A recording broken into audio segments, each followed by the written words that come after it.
absolute privilege of being here today with Anita, Crypto Granny. Your reputation precedes you, I must say. Thank you. Good morning, and thank you for the kind words. And it's an absolute pleasure to be here this morning with you. So thank you for that. I know you've inspired so many people in this space.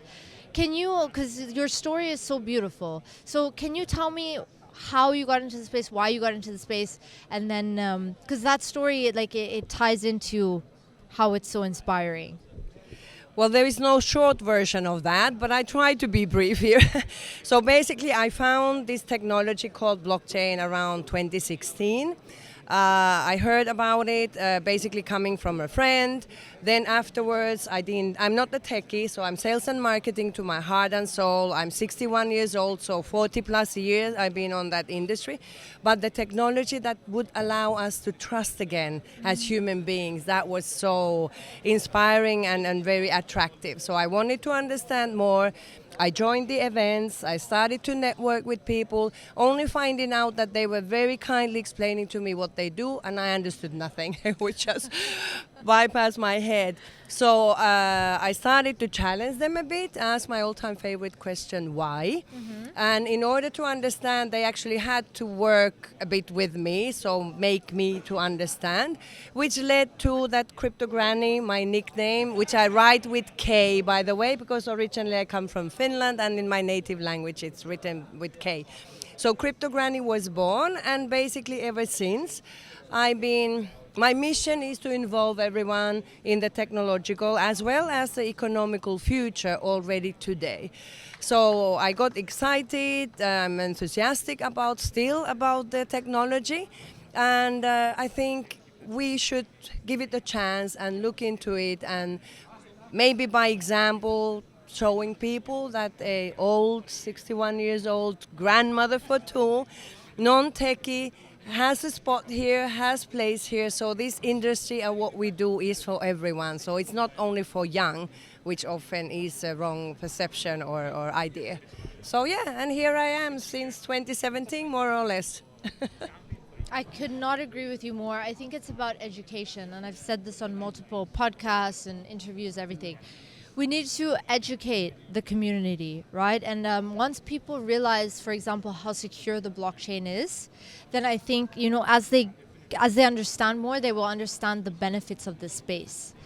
Having said that, there's a lot of loopholes and a lot of people that are taking advantage, right?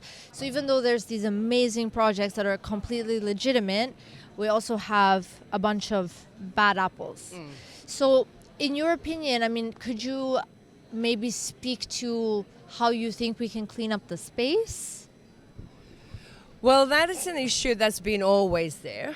But then again, in all honesty, if we look the traditional, financial business or industry as we know it, it's not been that clean either. So often, we are not comparing necessarily in the right way. So, and of course, there is scammers everywhere, and there are people or entities that try to take advantage of the weak or not knowing people or not understanding people, but that happens everywhere.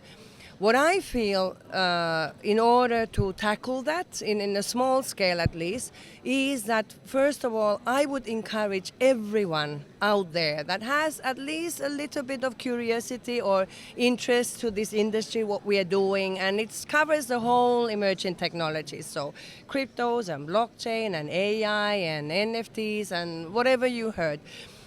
Please do the DD, so to say, yourself. So join this event. Here in Dubai, we are at Dubai FinTech Summit, very active, just one of the many events that are arranged here and of course everywhere in the world. So get along, participate these events, network, discuss with people, ask a lot of questions, all the things you need to ask, and it doesn't matter what they are, but demand answers you understand.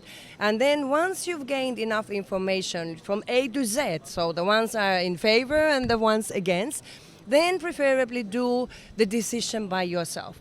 And it's totally fine to say that, okay, this is not for me, as long as you've done the decision. Or if you choose to join, that would be great, because then we, actors in the space, probably value your engagement because it's truly there. Then again, the actors, us, active in the space, it's very important to remember that we all don't talk tech. So in order to support and help and even guide these people that are not that knowledgeable as yet, we can help them out, and we can be, very clear in our message, introducing our projects or products or solutions in a manner where people can see the value, where they can understand what's important and what is not. And through that understanding, education and knowledge, to me, comes the the security slowly towards the ones that are not okay, the ones that are trying to take advantage or scammers. So we can protect the community ourselves by supporting the newcomers, the ones who don't know. And then, of course, all the regulators all around the world, the central banks and all those entities, they are doing their part. But as we are in a revolution, as I call it, a positive, changing the future for the better and a good one, we want the freedom, so to say. We want the independence. But we need to understand and remember that with the freedom comes the responsibility. So if I want to be free in my economical or in my funds or in my wealth, I need to take responsibility of it. So if I don't want a centralized entity to hold my money, I want it to be there where only I control that. I'm responsible for that. And to be able to do that, I need to know how it works. And to avoid scammers, again, I need to know how it works. So it kind of all ties together. But in the end, the most important thing is the collaboration. So the regulators, the lawmakers, the actors, the project owners, the product owners, we need to sit and work together, collaborate, because the future we are looking into is joint. And we all want the same, to make a fairer and better and finer future than what we have had. And as a granny, I think I can say that. I've seen it for so many years. I like what you've said, and it's a very, not an approach that I've heard before, but it makes so much sense. Because if we think about it, virtual assets are, like a lot of them, cryptocurrencies are extension of fintech, right? And as you were saying, this industry could be seen as an extension of the financial markets, which makes sense because all of the regulated activities mirror those of regulated activities in the traditional market. It's just that instead of, for example, receiving a unit in a fund, that unit is shown as a token.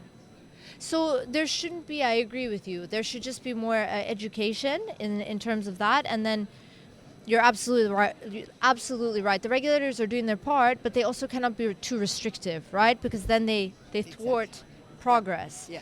And they're always reactive. So I love the fact that you've said we should, as a community, be a community. Yeah. And this community is so small, actually. Like, how many people do we run into at events that we know and stuff?